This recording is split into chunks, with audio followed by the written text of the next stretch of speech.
We don't like to talk about it, and for many, like me, when it comes to negotiating with others, I don't even like to use the word. But okay, I'll say it failure. But when it comes to negotiation, failure is part of the landscape, and we need a way to handle it so we can continue to improve and evolve. Let's have ourselves a pocket sized pep talk because there's a framework for you to really learn from your failures so you can become resilient and be the best negotiator you can be in the future. A Pocket Sized Pep Talk, the podcast that can help energize your business and your life with a quick, inspiring message. Now, here's your host, Rob Jolles. Today's guest, Joshua Weiss, is a co-founder of the Global Negotiation Initiative at Harvard University and a senior fellow of the Harvard Negotiation Project. Dr. Weiss is also the director of the MS in Organizational Leadership and Negotiation at Bay Path University. He's listed as one of the top 30 global gurus for negotiation, and he serves as an advisor on the United Nations mediation team.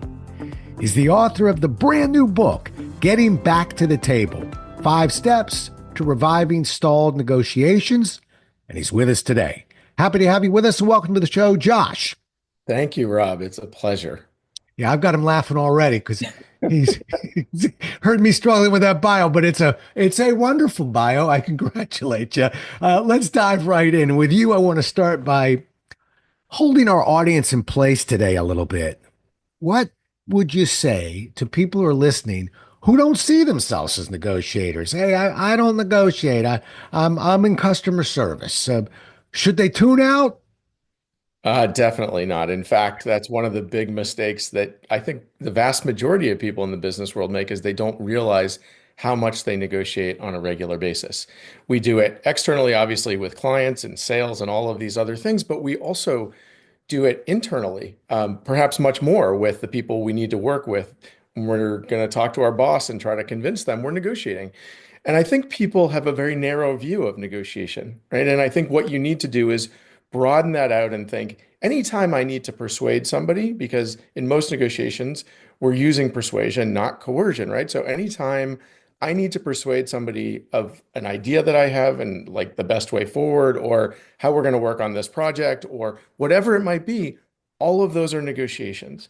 And it becomes really a life skill. I mean, honestly, my life has changed and become much easier because I have a much better and clear sense of how to handle these kinds of situations when they arise. And I think that's the big problem is that most people don't. And so they don't like negotiation because they fall back on their intuition. And our intuition, in many ways, is to defend ourselves, right? We go back to our instinctual realm. And when we defend ourselves, we can't think creatively. We're too busy saying, this is mine, that's yours, I'm not interested, it's easier to say no, all of those things.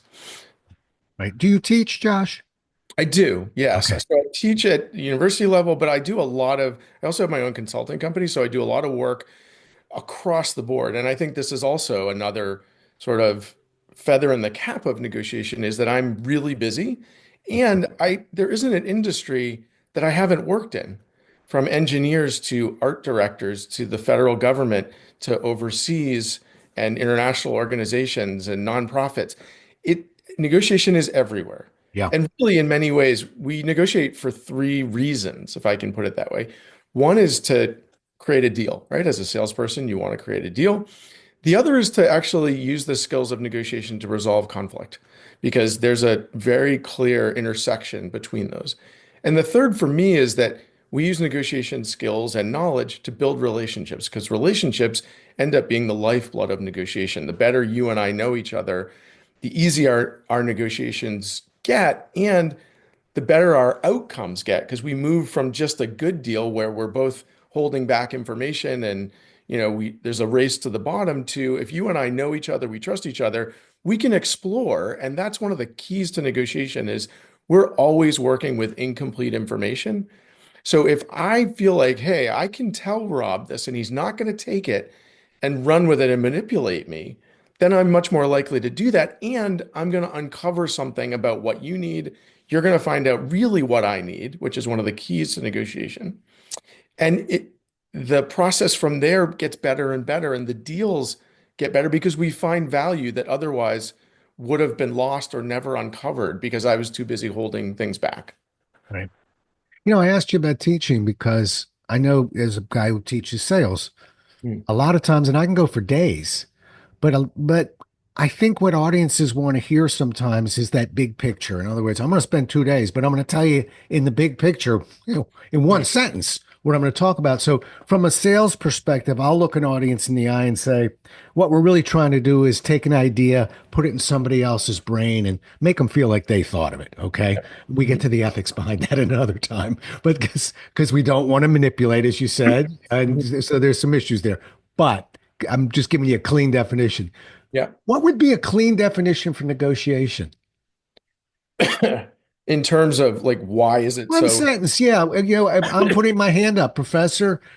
What's the How do you define what negotiation is?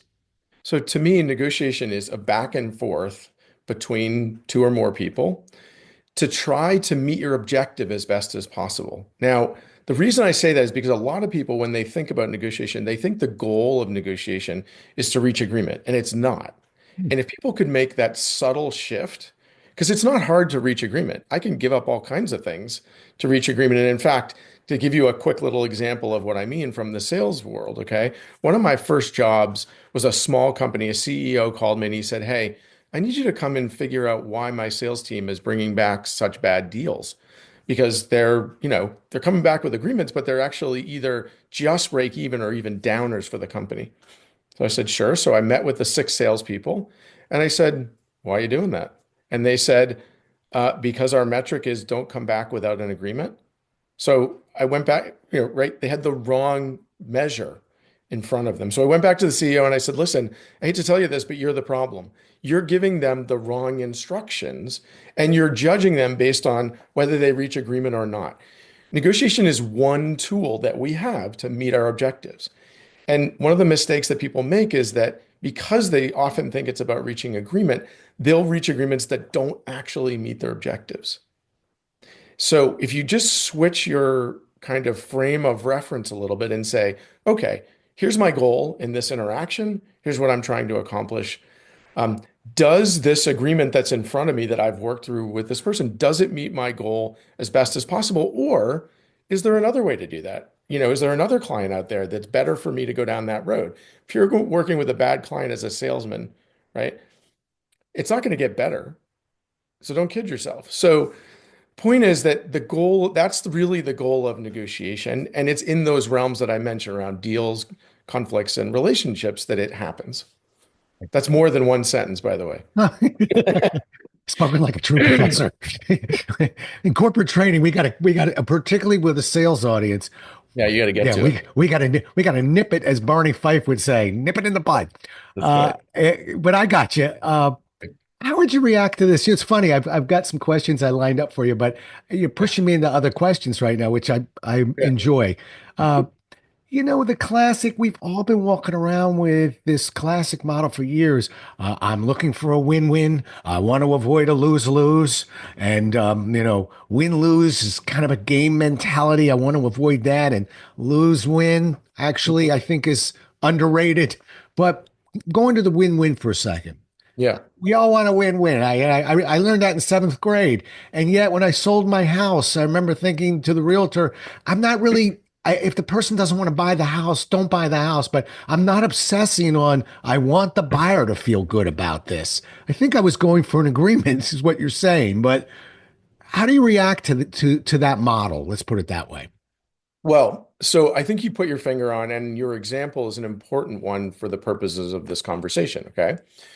So in negotiation, one of the most important decisions that we make, and from an analytical point of view, you have to say, okay, if I'm engaged in a negotiation that it's a one-off kind of scenario, right? Like selling your house, I don't care about the relationship. I'm never going to see this person again.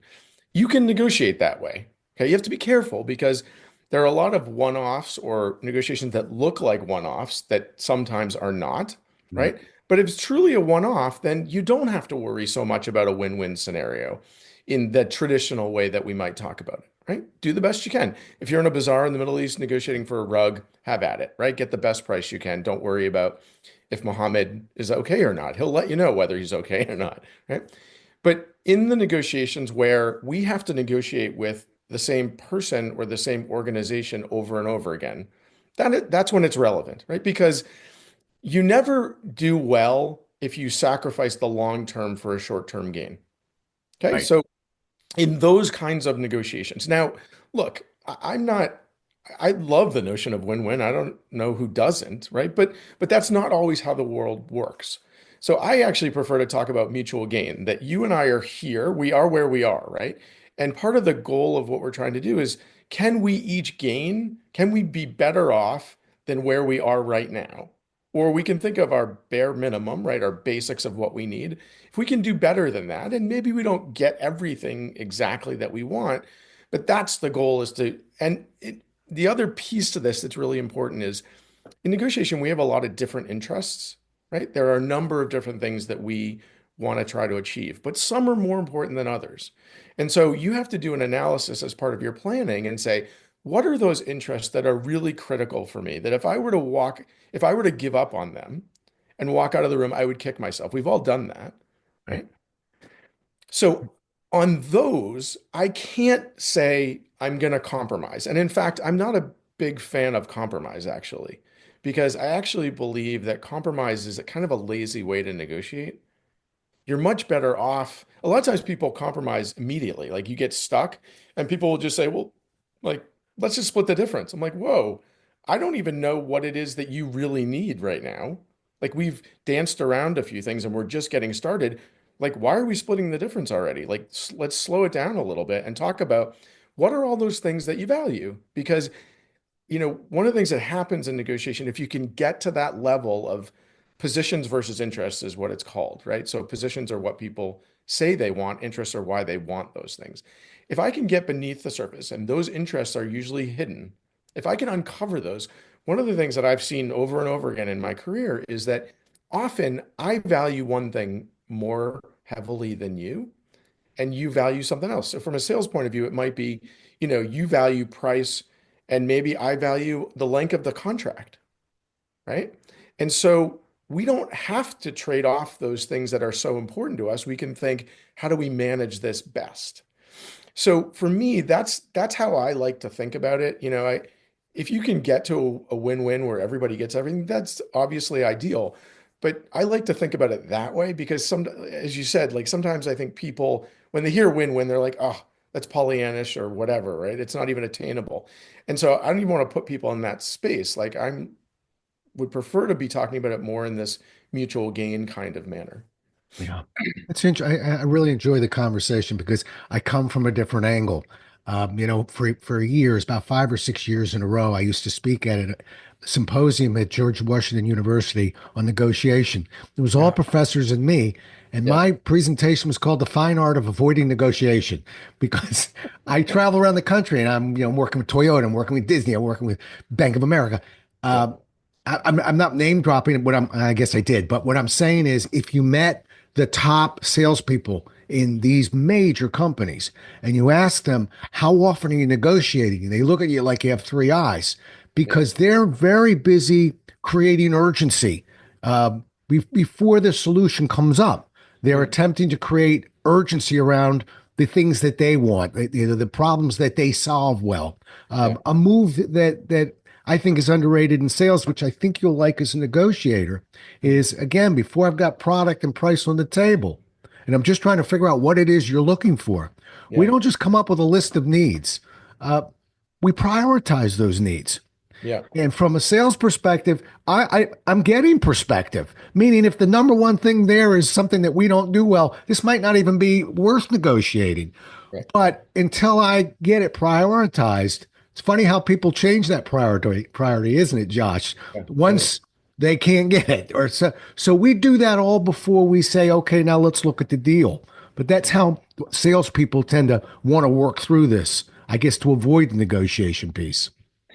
Yeah, but I think that's also because of the stigma of negotiation and how people Mhm. think about negotiation. Yeah. Because most people think they associate negotiation with giving up something of great importance.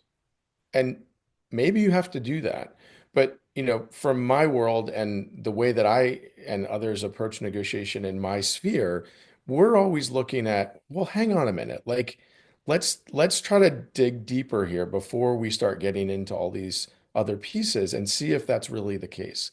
I I have a good friend who is a salesperson, and I remember talking to them, and they were saying to me, well, from a negotiation point of view, like I'm going to this big gathering, and I've got my booth set up and I've got my spiel ready to go. And they said, what advice do you have? And I said, well, what questions are you asking people when they come to your booth? He's like, what do you mean? I'm like, you have a spiel, but you don't know if your spiel in any way, shape, or form connects with what they need. So start with them and ask them. So you stop by my booth. What do you see here that meets your needs, is of value to you, blah, blah, blah. And he was like, huh? And I Yeah, said, try it, just try it put your canned statement away for a minute and just say, welcome. So let's talk. What are your goals? What are you trying to achieve here, et cetera. And he called me the next day after this conference. It was an all day kind of deal at this where he had his booth and everything. He's like, I just had the most sales I've ever had. He's like, and all I did all day was ask people questions. I said, I know, I understand. Like, because people, and it's not, I'm not, again, not to toot my own horn, but you start where people are, not where you are, right? If you're trying to persuade somebody, your mind is not the place I want to be. I want to be in their mind, and thinking, how do I meet the interests that they have? Right? That's what good negotiators do. And in fact, it's interesting because it's actually one of the mistakes that a lot of negotiators make is when they prepare, they think about what they want, but they don't think at all about the other side.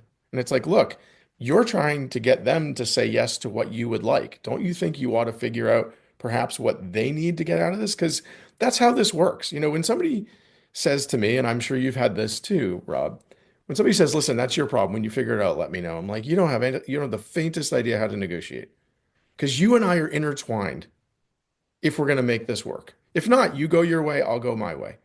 But like, you need me and I need you in order to figure out what's important here. Can we make it work? How do we make it work? What does the implementation look like? Yada, yada, yada. Right? yeah. Look, you had me at spiel. A non-Yiddish version of that is pitch. Okay. Right. And it was funny when you said it, I was thinking from a sales perspective, I wonder if he caught that because you just blew right through it as you started your story there. And I went, I'm already lost on the word spiel. Uh-huh. Not that I don't know what it means, but so you don't want to make sales today. It's one of the most classic unconscious incompetencies, not Right. only in the sales world, but now I'm hearing in the negotiation world as well. The Right. more the other person talks, the more they're going to like and bond with you. We know that that's not up for grabs anymore, Right. but it's interesting. I wrote a piece once called "Time to Pitch the Word Pitch." I really don't like it. The moment somebody says it, it's like saying to be honest with you, or to be truthful, and that doesn't annoy the whole world. Don't think that Josh and I are, clinging to some, old school piece here, but there are a lot of people that immediately see that as kind of annoying. Mhm. Why would you? Why do we need that word? I'm not here to pitch you. I'm actually here to listen to you, learn about what you do, probably Right. go deeper with my questions than anyone else ever has, Right. and then see if there's something that works out for both of us. But pitch? Yeah. Ugh. Yeah. Well, and remember, again, in any negotiation, we work with incomplete information. So how do you get information? You don't get it by talking. Yeah, Right? Like yeah, I'm not gathering anything by talking. I want to think about what are the best questions. Like I do my research on you and I say, what do I know about Rob? What do I know about what he might want, et cetera? And then I start asking you questions so that I can gather information so that if I do put a proposal on the table, it's going to be something you're going to go, huh, that actually fits what I'm trying to achieve here. Right? yeah. That's your best chance for success, not I'm just going to think about what I need to do Right. and I'm going to put it out there, and I don't even really care whether Rob likes it or not. But you're at a dead end before you start. Yep. I get this question a lot from in sales. Mhm. Are people born, salespeople, or can you create a salesperson? Can anybody sell? So I'll flip that question on to you. Are you born a good negotiator? Can anybody negotiate effectively? You are absolutely not born a good negotiator. we are born with certain traits, right? Like I might be more introverted, although, again, the nature nurture argument and conversation is an important one, but you're not born with it. So I run a master's program. It's a 2-year program. The students come in, they're mid-career students. They're, mid 30s to mid 50s.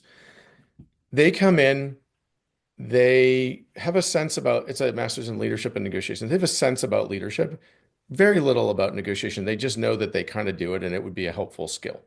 They leave the program and they are so much better from a negotiation point of view. And they use words like, I have like transformation.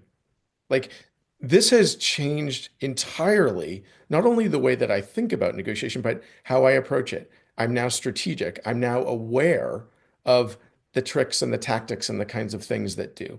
I know how to analyze a situation, not just fumble into it, which is what a lot of people do, intuit their way through it, right? But I will analyze a situation before I get there and say, what do I know, right? And that brings out the preparation piece, which is so important in negotiation. A lot of people do it the wrong way. They want a plan, and you can't have a plan in negotiation in the traditional sense. You have to engage in contingency planning. It's different and it's important because, again, we're back to an unclear landscape because we don't have all the information we need, right? So, but when the students leave, they have a confidence level that they did not have. And they would say to me, I was terrified when someone disagreed with me, when I would conflict with somebody, if I was running a project and I had a difficult person working with me, I had no idea what to do. And now I know how to deal with all of that, right? So to me, look, the other thing is there's no cookie cutter model for teaching people, okay? When people come into my program, we like assess them as an individual and we say, you have a ceiling that you can reach, right? And it's different than the person sitting next to you, but you still have a ceiling. You still have the ability to be a really good negotiator. And it comes down to you. And look, I don't know, to me, like anything, it's all about learning and knowledge and then practice, and I think the really important thing about this and why, I wrote this book about getting back to the table and all that kind of stuff and about failure is because negotiation, like sales and like leadership and all these things, it's a theory to practice kind of thing, right? You can't do this just in a theoretical way. You have to practice and you have to learn from your experiences and take those things in, and say, okay, what worked here and what didn't? And what do I learn from this? And how do I learn from it? A lot of people fail early on in negotiation because they don't really have the knowledge or skills to do it. And as a result, what happens is they either blame the other and rationalize their behavior, or they have a tremendous amount of anxiety when they go into negotiation in the future because it didn't go well. It's interesting you said the theory part of it. When I was at Xerox, I actually taught a negotiation program for Xerox. And what I loved about it was how much time we spent on simulations. Mhm. We showed here are some best practices and here are some things we're looking for. But it's sort of like we really can't just keep talking about swinging a golf club. We got to Right. go on the course now Right. and we got to play a couple holes. And it was astonishing how much we learned because we were little sneaks. We had some pretty interesting simulations that brought in some very obscure things from the outside. We love to throw smoke into the negotiation. That had Mm. nothing to do with the piece of the negotiation. But funny what happens, Josh, when you take a group of salespeople and you say, all right, our objective is to get this positive score, blah, blah, blah. By the way, it's Friday. Everybody put $5 in. Let's put it in a kitty. The group with the highest score we'll give the money to. Right. Nowhere is that in the simulation, by the way. And Right. guess what happens to the simulation? Right. They are going nuts trying to get that money. And Yeah. we use that as an example of how smoke can creep in, other things can come in that Mhm. really distract us from what the real goal is. But we wouldn't find that, and they wouldn't have learned that by us just giving a speech on smoke creeping into negotiations. So it was The great thing about negotiation, to your point, is that it's really easy. In so many ways, it's easy to teach because once people realize they're negotiating all the time, like I'll say, somebody give me an example, and they're just flying out, across the room because everybody can relate to this and can think of situations where they're having to deal with this on a daily basis. And, the program on negotiation that you mentioned that I've been connected with at Harvard, they have over 300 simulations that have been written, and there's lots of others that are out there. And so, some are in the environmental realm and in business and government, whatever. And so people have an opportunity to practice and try it. And we use those a lot in my program. And people say, this is really valuable because we could talk about it all we want. But once we start to, you know, feel it, then we say, huh, okay. And what happens too is you learn those things that you're really uncomfortable with. I would say in my program, you know, the vast majority of people, their biggest challenge is asserting for themselves. They really struggle to do that. And so we will, you know, we'll do a simulation and they'll say, God, I couldn't ask for what I needed. And I'll say, why? Like what was holding you back? And for example, for the women, they'd be like, well, society tells me I should just be grateful that I get this, right? Or whatever it might be. And I say, well, we got to break that narrative because if you don't ask in negotiation, we know the answer. Michael Jordan loved to say you miss, every shot you don't 10% of the take. shots you don't take. Yep. It's the same thing in negotiation. If you don't ask, you're never getting it. People aren't going to be like, well, I'm just going to give you this. That's not how it works, right? So it's, I'm a firm believer. I've been doing this for 30 years that absolutely people can learn this. And, the one big problem is that the stigma of negotiation that's out in the world. Um, the media and others are not the friends of people who teach this stuff because there's just so many myths and half truths and the way people talk about negotiating. I mean, I remember I was at the gym and I previously published a book and a woman I was talking to, she said, oh, what's your book about? And I said, it's all about negotiation. And I said, and we talked a little and she goes, the best negotiations where everybody leaves the table a little unhappy. I said, why do you think that? I said, and what do you think happens if that's your orientation? She's like, well, I guess I'm aiming for the least best common denominator, something like that. I'm like, yeah, you're never going to get to the best outcome because you're always thinking each of us should be unhappy in some way. Otherwise, this isn't a success. I'm like, I would really take that and go throw it in the garbage can over there and start again. Yeah. And it's those things that like hold us back. And I think the other thing I would say, Rob, is that people, your mindset is fundamental to negotiation. And people don't even realize how it holds them back in terms of how they approach it, what they think they should be doing, and all this other stuff. Like it really is critical. Like in fact, in the program I teach, we have a psychological dimensions of leadership and negotiation class because we think it's so important that people realize a lot of your challenges are not with the other person; they're between your ears. Yeah. Well said. The book's called Getting Back to the Table, 5 Steps to Reviving Stalled Negotiations. It is on the bookshelves today. And so go look for it. And remember the rules on this show. We don't just buy books, we put reviews up on books. Very important. All right. Let me come to you from this angle. I Mm, know that, in my limited experience with negotiation, but with sales, I get salespeople that tell me all the time, I'm great in sales. I'm great in sales. And I mm, have my own little litmus test. okay. How do you, actually, you're not going to like my litmus test, but my test for salespeople is I need to know how much you've sold and Mm, over what length of period you sold it for. I mean, a lot of people have had a good year or two. So yeah. sustained success, I don't think I'm far from negotiation here. Mm. Perceived by both parties as successful. Don't think I'm too far away, but I'll give you the floor here. If I'm telling you I'm a really good negotiator, what would you be looking for to believe that? And you don't watch me in negotiation, just asking me the question. What are you looking for? What's your definition of Honestly, that? I would ask you what's your approach to negotiation because that Mhm. would tell me a lot. If you said, I go in with a curious mindset, I happen to be a big Ted Lasso fan, right? If you say to me, I go into my negotiations curious, not judgmental, I think you're absolutely on the right track. I think if you tell me, I really seek to try to understand what the other person is trying to achieve because I know in the end that's going to help me get where I want to go, you're on the right track.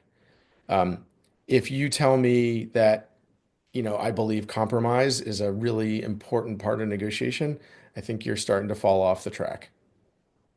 But the Interesting. Yeah. the point is that I would really ask you about your approach. And do you use the same approach all the time? Do you adapt?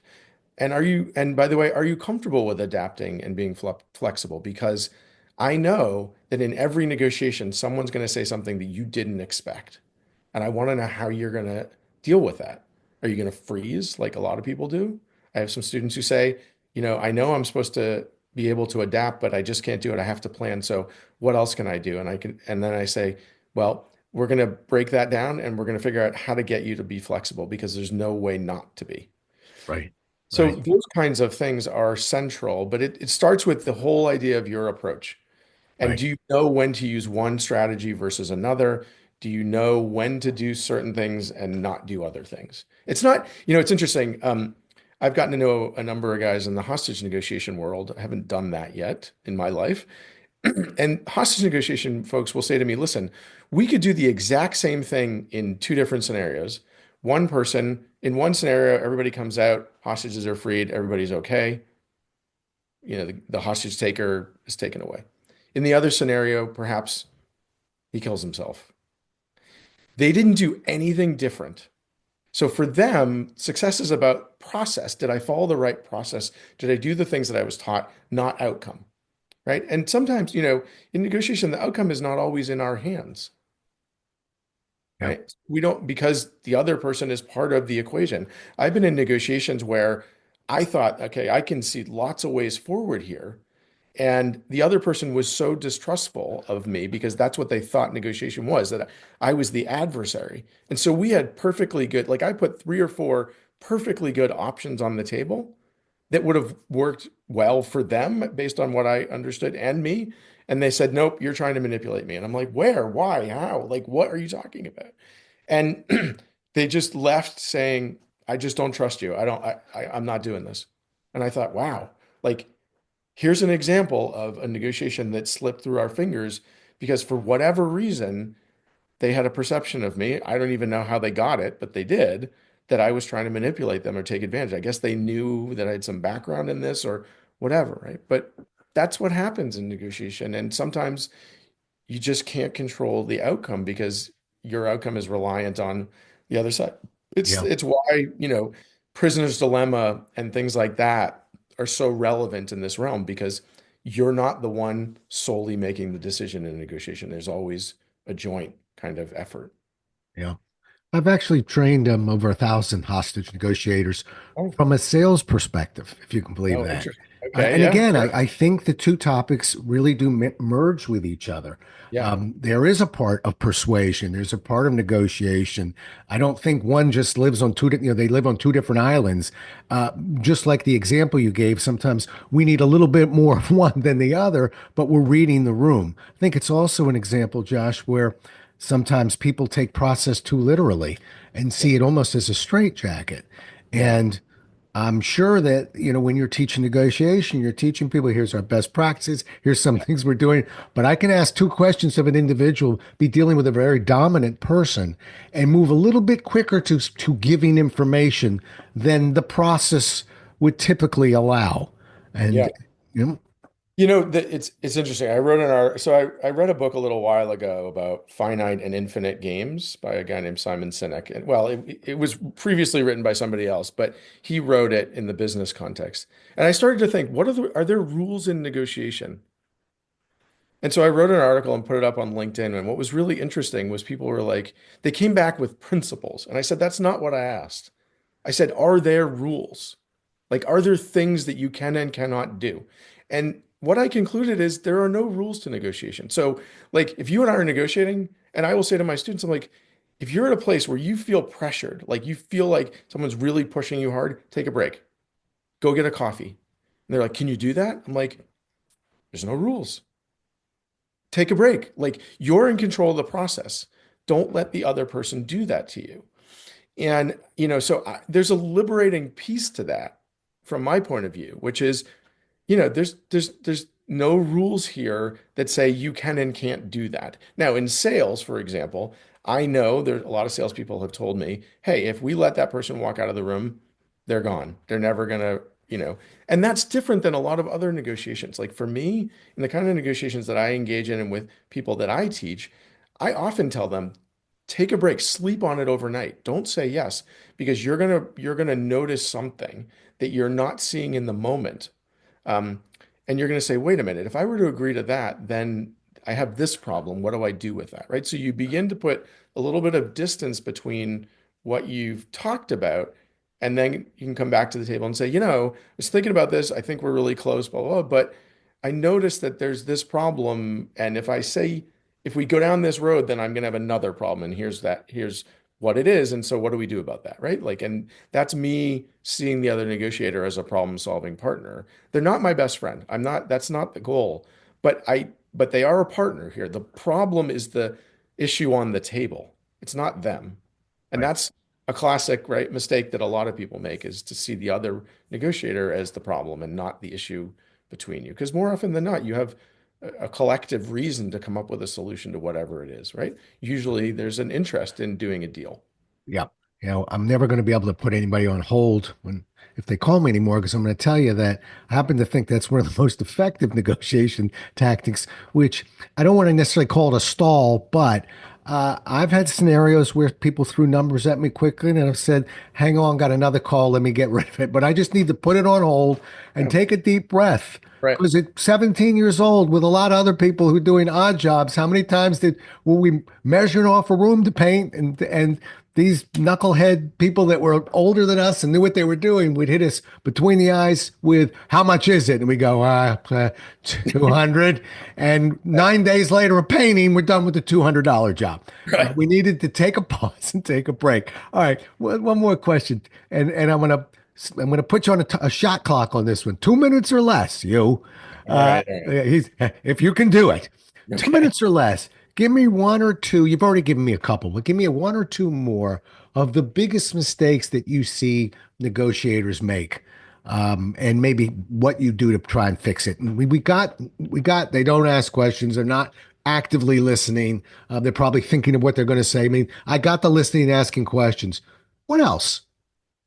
Well, I think a really big one is that you see the other as an adversary Mm. because that when you do that, your mind shuts down. Like you can't be creative when you're defensive. So I think that's one. Again, the compromise one is an important one. Slow down. Like I did an interview for Forbes India, and the title of it was "Compromise should be the last stop on the train, not the first one." Um, so slow it down. And also, in general, another mistake people make is that they try to rush through negotiation. I don't know why, but they do. Now, some people have timelines and things like that. I get it. But a lot of times they don't. And they're fast and furious to get through it. I'm like, where are you going? If you slow down, people reveal information slowly, which is what we need, right? The other that I would say that I haven't talked about is this question about emotions. Um, we're taught to, and I was negotiating with somebody 6 months ago, and I said, listen, I got to tell you, I'm quite frustrated by how this process has gone. And he goes, whoa, we got to really remain professional. And I was like, what are you talking about? Like, I just told you I was frustrated. I didn't pound the desk. I didn't lose my mind. I'm telling you, I'm frustrated. I'm a very big believer that people, if you don't talk about the emotional pieces of this, if you don't share with people, I'm frustrated, I'm angry, I'm whatever, then they're guessing. They can tell something's wrong with you, right? So if you try to suppress your emotions, they're always going to come back and be problematic. You have to find a way to become emotionally intelligent and bring them in with some control so they don't overwhelm you. Best hostage negotiators will tell you this, that you manage that. It's a core part of everything we do because we care. Like when you're negotiating over things that are your job or your whatever, right? You care deeply. So of course emotions are going to play a role. You are not negotiating with a robot. So don't try to push it aside, manage it. I would say those are the keys in addition to the ones that I've Yeah. mentioned. Well said. Actually, we taught a little portion of that. We would refer to that as internal information. My head says this, my heart says that. Yeah. I need to slow down because I'm getting confused.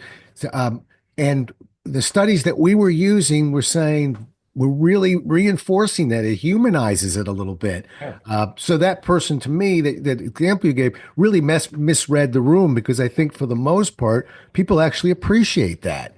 I love that one. Thank you. How about leave us with one last quote that we can all think about as we're finishing up this dog walk or wherever we are right now listening to the podcast. One memorable quote. So Voltaire said, if you think certainty is an uncomfortable or uncertainty is uncomfortable position, try certainty. And what he was getting at is when people go into a situation and they're so certain, they're going to miss lots of things, lots of opportunities. If they go in and with a little bit of uncertainty, realize they don't know everything, then they're going to come out of it and they're going to be able to wonder and be curious as to why you might have said that in that manner. So I love that quote, and I think it's really important because, when we're certain, we shut down avenues that are, potentially ways out of a problem or a challenge. Yes, perfect way to bring this ship in for a landing here. All right, the book is Getting Back to the Table: 5 Steps to Reviving Stalled Negotiations.